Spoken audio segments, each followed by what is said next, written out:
और बात करते हैं निकाय चुनाव की, जिसकी लड़ाई में कांग्रेस भी एक्टिव हो गई है। खुद प्रियंका गांधी ने निकाय चुनाव को लेकर तैयारी शुरू कर दी है।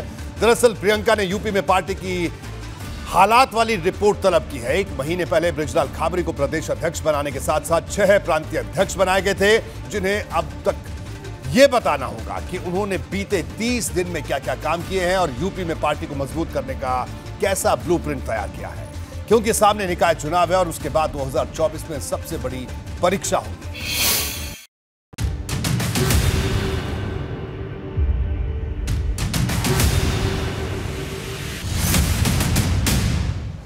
एक तरफ राहुल गांधी भारत जोड़ो यात्रा के जरिए पार्टी में नई जान फूंक रहे हैं, तो अब प्रियंका फिर से यूपी में दखलंदाजी बढ़ाने लगी हैं।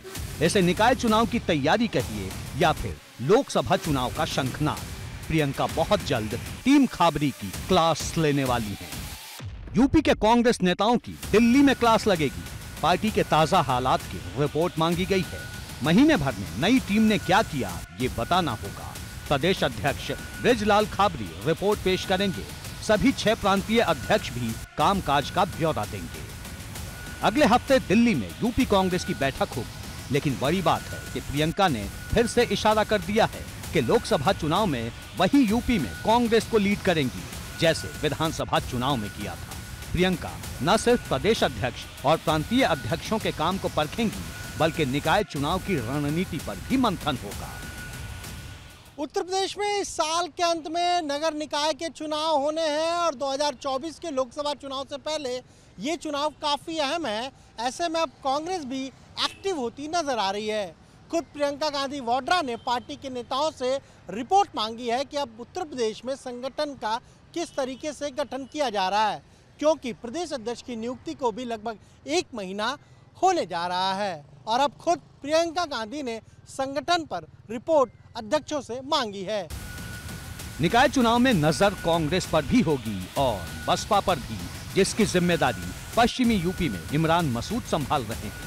मायावती ने इमरान मसूद को पश्चिमी यूपी का संयोजक बनाया है, जो लगातार कार्यकर्ताओं से मिल रहे हैं और मुस्लिम वोट बैंक को हाथी के साथ जोड़ने की रणनीति बना रहे हैं। बिजनौर में भी उन्होंने यही कोशिश की, क्योंकि मुसलमान ने एक तरफा वोट देकर समाजवादी पार्टी को देख लिया है। समाजवादी पार्टी को एक तरफा वोट देने के बाद भी उत्तर प्रदेश के अंदर इतने खराब नतीजे आएंगे, इसकी हमें उम्मीद नहीं थी। और जहां समाजवादी पार्टी का आधार होना चाहिए था, वहाँ तमाम इटावा, फिरोजाबाद, कन्नौज, मैनपुरी और वो पूरा क्षेत्र हार गए जहाँ समाजवादी पार्टी का आधार समझा जाता था। अगर इतना ही वोट हमने बहुजन समाज पार्टी में डाला होता तो उत्तर प्रदेश के अंदर 2/3 बहुमत की सरकार महंगी के नेतृत्व में बनी। निकाय चुनाव में कोई भी खुद को पीछे नहीं रखना चाहता। समाजवादी पार्टी की तैयारी भी तेज है, जो भाजपा से टकराने को तैयार है। सपा नेताओं का दावा है कि जमीन पर साइकिल बहुत मजबूत हो गई है। मेयर भले ना बना हो, लेकिन पार्षद ज़्यादा से ज़्यादा समाजवादी पार्टी के रहे। आज भी समाजवादी पार्टी के ज़्यादा पार्षद हैं। हमें लगता है कि आम पब्लिक में इस समय अगर कोई चर्चा है निकाय चुनाव को लेकर, आने वाले पार्लियामेंट चुनाव को लेकर, तो वो समाजवादी पार्टी बनाम बीजेपी की है। उस संगठन के मामले में, वार्ड अध्यक्षों के मामले में, संगठन के मामले में, चाहे धरना हो, प्रदर्शन हो, जब भी कोई धरना प्रदर्शन होता है तो समाजवादी पार्टी दिखती है धरना प्रदर्शन करते। काम मुकाम हासिल करने के लिए part time, short time, seasonal नहीं है। अब राजनीति भी part time, short time, seasonal नहीं है।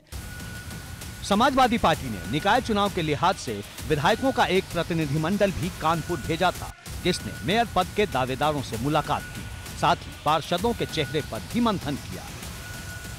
हम लोग यहाँ पर कानपुर नगर निगम चुनाव में प्रत्याशी कौन होगा, मेयर कौन होगा, पार्षद के लिए इसको तय करने के लिए हम लोगों ने आज यहाँ पर बैठक की है और सभी प्रमुख नेताओं से, प्रमुख कार्यकर्ताओं से हम लोग मिलने का काम कर रहे हैं और उससे सब कार्यकर्ताओं की राय जान करके हम लोग राष्ट्रीय अध्यक्ष जी को रिपोर्ट देने का काम करेंगे। सबकी अपनी अपनी कोशिश है और सब भाजपा को हराने के लिए बेताब हैं। लेकिन क्या भाजपा को हराना आसान है? क्या जो पार्टी लोकसभा से लेकर विधानसभा तक का चुनाव बड़े अंतर से जीतती आ रही है, उसे इतनी आसानी से मात दी जा सकती है? वो भी ऐसे वक्त में जब भाजपा पिछले कई दिनों से निकाय चुनाव की तैयारी में जुटी है। नहीं, हमारा कार्यकर्ता आधारित जन संगठन है। हम अपने कार्यकर्ता हमारी प्राथमिकता में रहे हैं हमेशा, और लोगों की इच्छाएं हैं चुनाव लड़ने की, नेतृत्व करने की, और राजनीतिक संभावनाओं वाला हमेशा खेल रहा है, संभावनाएं रहती हैं, तो सबकी इच्छा है, कार्यकर्ता मिलते भी हैं और नहीं भी मिलेंगे तो हमारे कार्यकर्ता जहां लड़ सकते हैं, हम जहां जीत सकते हैं, अपने कार्यकर्ताओं को जिता सकते हैं, तो निश्चित रूप से लड़ाएंगे। और पार्टी, हमारा कार्यकर्ता दोनों भूमिका में रहेगा, लड़ने की भी रहेगा, लड़ाने की भी रहेगा, अच्छे मन से हम लोग लड़ाएंगे। निकाय चुनाव की तारीखों का ऐलान अभी नहीं हुआ है, लेकिन जब भी ऐलान होगा ये सियासी तकरार और तेज होगी। एबीपी गंगा के लिए ब्यूरो रिपोर्ट। यूपी में डेंगू को लेकर सियासत गर्मा गई है। अखिलेश यादव ने बीमारी को हथियार बनाया और सरकार पर चुभने वाले हमले शुरू कर दिए। उन्होंने कहा कि भाजपा सरकार ने कोरोना काल में जिस तरह लोगों को अनाथ छोड़ा था, वही रवैया इन दिनों भी दिखाई पड़ रहा है। ये मामला डिप्टी सीएम ब्रजेश पाठक के विभाग से जुड़ा है। ऐसे में अखिलेश यादव ने फिर से ब्रजेश पाठक की छापेमारी पर तंज कसा है।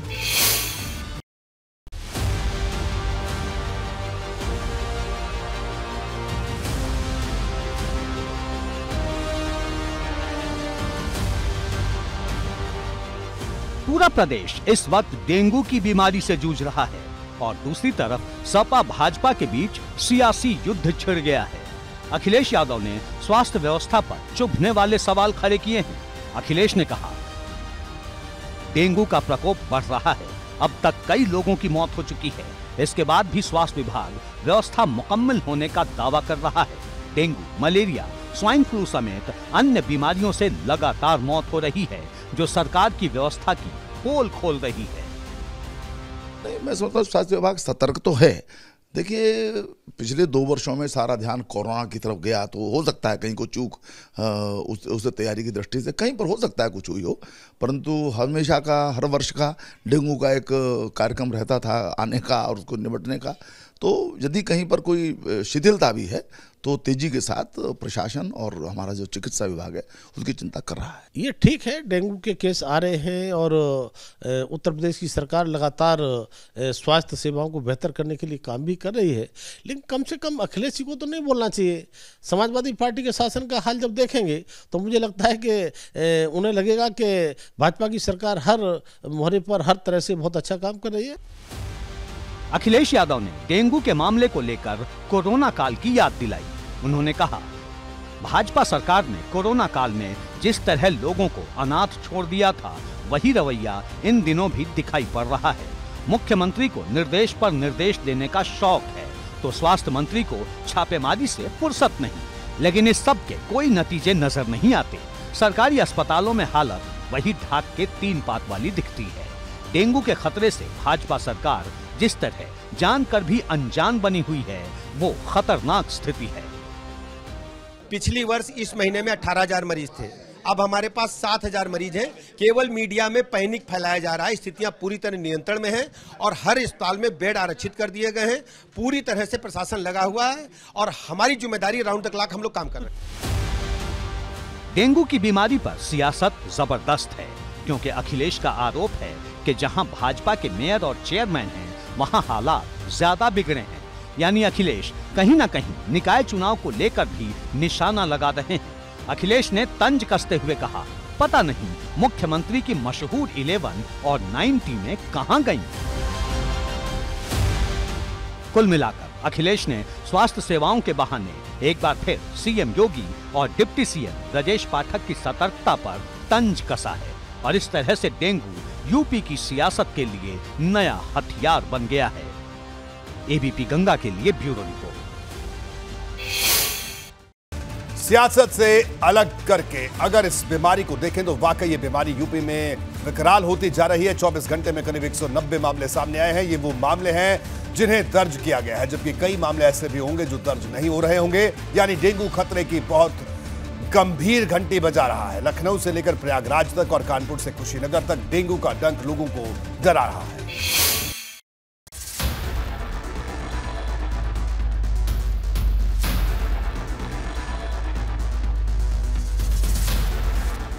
डेंगू डरा रहा है। दिवाली के बाद अचानक डेंगू के मरीजों में बढ़ोतरी हो रही है और अगर ये संख्या ऐसे ही बढ़ती रही तो हालात और खतरनाक हो सकते हैं। यूपी में 24 घंटे में 189 मामले सामने आए। सबसे ज्यादा 51 मामले प्रयागराज से सामने आए। दूसरे नंबर पर लखनऊ है, जहां 49 नए मामले मिले, जबकि अयोध्या में 39 नए मामलों की पुष्टि हुई है। अब तक केवल 9 डेथ रिपोर्ट हुई है और पिछले साल 2021 में पूरे वर्ष में 24,459 केस रिकॉर्ड हुए थे डेंगू के और टोटल पूरे वर्ष में 23 डेथ हुई थी। इस साल की शुरुआत से अब तक 7,600 से ज्यादा डेंगू के मामले दर्ज हो चुके हैं। गंभीर बात यह है कि 9 लोगों की जान जा चुकी है। इस साल अब तक कहां कितने केस मिल चुके हैं वो भी समझिए। प्रयागराज में सबसे ज्यादा 1,224 केस की पुष्टि हुई है, जबकि 6 मरीज जान गंवा चुके हैं। लखनऊ में अब तक 1,108 मरीज मिले हैं, जिनमें से 1 की मौत हो गई। हालांकि स्वास्थ्य विभाग के मुताबिक ये आंकड़े पिछले साल के मुकाबले कम हैं, क्योंकि 2021 में जनवरी से अक्टूबर तक 24,000 से भी ज्यादा केस सामने आए थे। तो हम उम्मीद करते हैं कि इस बार जिस तरह से अभी हमारा बेहतर है, केसेस भी कम है, डेथ भी कम है, तो ऐसे ही अगर रहेगा कंट्रोल तो अगले 15 दिन तक वैसे भी डेंगू का सीजन लगभग समाप्त होने की संभावना में दिखती है। सियासत इस मामले पर भले अब शुरू हुई हो, लेकिन 15 दिन पहले हालात और ज्यादा खराब थे, क्योंकि तब एक दिन में 500 केस सामने आ रहे थे, जो अब करीब 200 के नीचे पहुंच गए हैं। एबीपी गंगा के लिए ब्यूरो रिपोर्ट।